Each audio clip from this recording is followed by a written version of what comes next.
দর্শক, অন্য একটি খবর আজকে কয়েকটি গণমাধ্যমে এসছে। সেই খবরটি সাকলাইনকে নিয়ে মডেল পিয়া জান্নাতুলের অন্য অভিযোগ, অর্থাৎ সাকলাইনকে ফোর্স রিটায়ারমেন্টের সিদ্ধান্ত হয়েছে। তার চাকরি চলে যাচ্ছে পরিমণির সাথে সম্পর্কের দায়।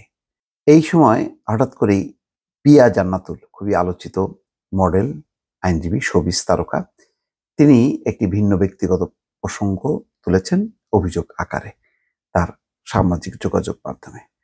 তিনি লিখছেন, এই সেই ব্যক্তি অর্থাৎ গোলাম সাকলায়েন, যিনি আব্বার এফআর টাওয়ার মামলায় ডিবি থেকে দায়িত্বপ্রাপ্ত ছিলেন। প্রায় ৬-৭ দিন আমিও আম্মা আব্বাকে দেখতে প্রতিদিনই ডিবি অফিসে যেতাম। দীর্ঘ স্ট্যাটাসে ঘটনার আদ্যোপান্ত তুলে ধরেছেন পিয়া। তিনি লিখেছেন, এই সেই ব্যক্তি যিনি প্রতারণামূলক এবং জোরপূর্বকভাবে সিআরপিসির ১৬৪ ধারার অধীনে জবানবন্দি নিতে আব্বার সম্মতি নেয়ার চেষ্টা করেছিলেন। আমি সম্মতি না দেওয়ার জন্য পরামর্শ দিয়েছিলাম আব্বাকে, কেননা এই ঘটনায় মোটেও জড়িত ছিলেন না তিনি।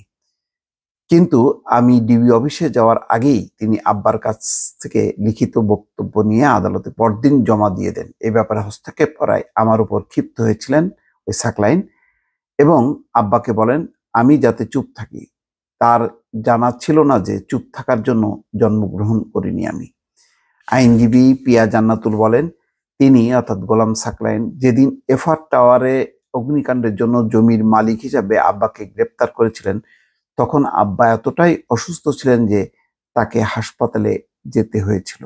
আব্বার বয়স তখন ৭৭ বছরের বেশি। তিনি বলেন, আজ আমার ছেলের স্কুলের অনুষ্ঠান, আমার জন্য বড় একটি দিন হলেও এখানে আমি ডিউটি করছি। বেচারা পরিবার কেন্দ্রিক মানুষটি এখন সব হারালো। আমার দেখা মতে এই জনাব গোলাম সাকলাইন ব্যক্তিটি খুবই তীক্ষ্ণ, প্রতিভাবান ও ধূর্ত, কিন্তু একটি ভুল তার সবকিছু শেষ করে দিল। যদিও আমরা মানুষের অপকর্মের জন্য তাকে ক্ষমা করে দিই, কিন্তু প্রকৃতি ও সর্বশক্তিমান সবসময় সঠিক বিচার করার জন্য রয়েছেন। ২০১৯ সালের ২৮শে মার্চ এফআর টাওয়ারে আগুন লাগে। ওই ঘটনায় ২৭ জনের মৃত্যু হয়, আহত হয় অন্তত ৭৫ জন। অগ্নিকাণ্ডের ঘটনায় অবহেলাজনিত মৃত্যুর অভিযোগে বনানী থানায় মামলা হয়। মামলার বাদী বনানী থানা পুলিশ।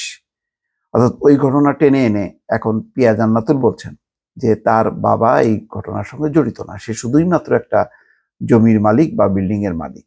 কিন্তু সাকলাইন তার বাবাকে ফাঁসাতে তার কাছ থেকে একটা জবানবন্দি নিয়েছে এবং জোরপূর্বকভাবে বা কৌশলে চাপ দিয়ে। সেই কথাটাই আজকে এই পিয়া জান্নাতুল বলছেন যে আজকে তার এই ব্যক্তিগত একটা সম্পর্কের কারণে, একটা ভুলের কারণে তাকে আজকে পস্তাতে হলো এবং এটা হচ্ছে প্রকৃতির বিচার, সেটি তিনি তুলে ধরছেন। দর্শক, ভালো থাকবেন। আল্লাহ হাফেজ।